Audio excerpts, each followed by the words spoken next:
All eyes were on Fiji's leaders last week, who said Fiji's budget was all about rebuilding the country's economy.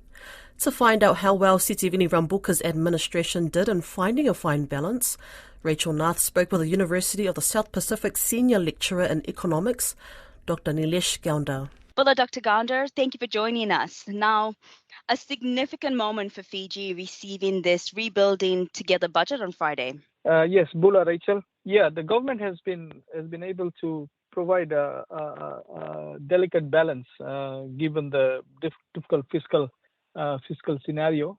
So going into the budget, there were a lot of concerns regarding the high debt level and how the government is going to balance revenue and expenditure given the debt level.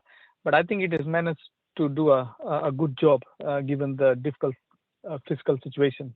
Do you feel the People's Coalition government delivered on the economic targets or the promises that were made before the budget announcement? Yes, before the budget, the Prime Minister had actually indicated that this is going to be a tough budget and that tough choices will have to be made.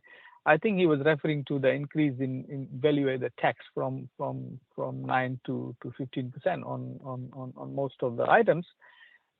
At the same time, the government has been able to maintain zero rate on 21 items, which was already there, but they've added one more to that list, and which is prescribed medicine. So I think they have been able to deliver on what the promises that were actually made during the elections. For instance, one of the commitments of one of the members of the coalition government was abolition of tertiary education loans scheme, loans or debt. So yes, that has been abolished, which will provide relief to around 30,000 students and their families. But on the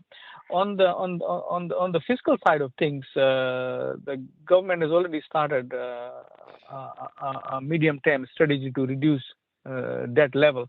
For instance, by end of July next year, the debt to GDP ratio will come down to around 79%, which is a reduction of 6% of debt to GDP level. And I think it's really important to consider reducing debt in the short to medium term, because a high debt level will reduce government's flexibility in terms of the ability to deal with external shocks or natural disasters. Right. So walk us through what we can see. Like, will we see a significant shift in the debt repayments within this 4 years of this government's time? Yeah. So debt repayments actually fluctuates over the years, but this year it's one of the highest repayments, which is close to $1 billion.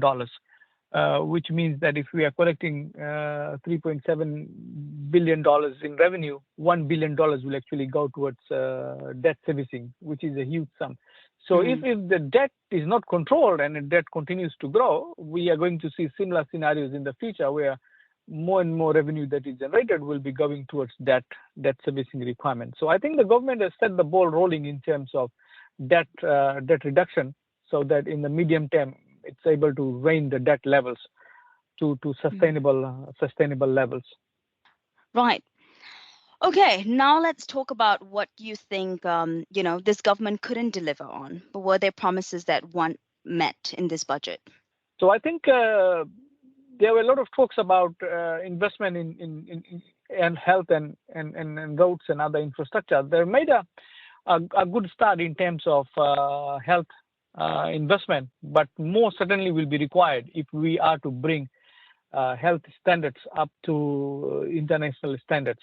We are just beginning to see an effort in terms of investment in infrastructure, but also investment that was supposed to be made 10 years ago, 20 years ago. So it's going to be a catch-up game, more to say, in terms of investment into health infrastructure and health services. But more certainly will be needed in the near future.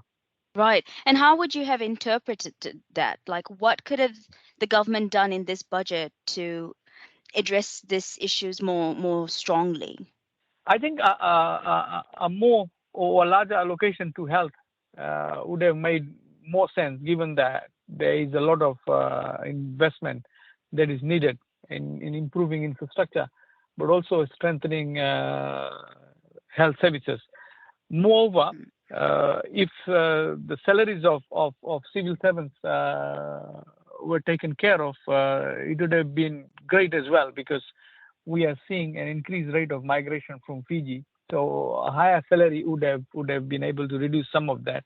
It's not possible to reduce migration to a large extent, because if people want to migrate for economic reasons or better quality of life, nobody will be able to stop them. But we could reduce the rate of migration with better wages and better working facilities.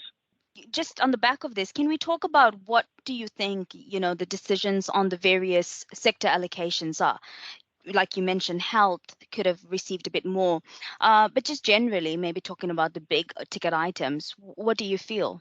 So the key sectors in Fiji's economy include services.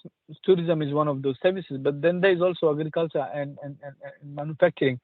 So there is a strong focus on tourism. The tourism marketing grant has been increased to $30 million, and it's recognizing that more marketing needs to be done so that Fiji's tourism industry continues to be competitive and is able to attract tourists.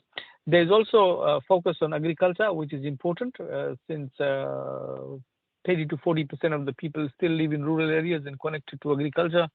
Majority of the people whom we have defined as living in poverty live in rural areas and are connected to agriculture.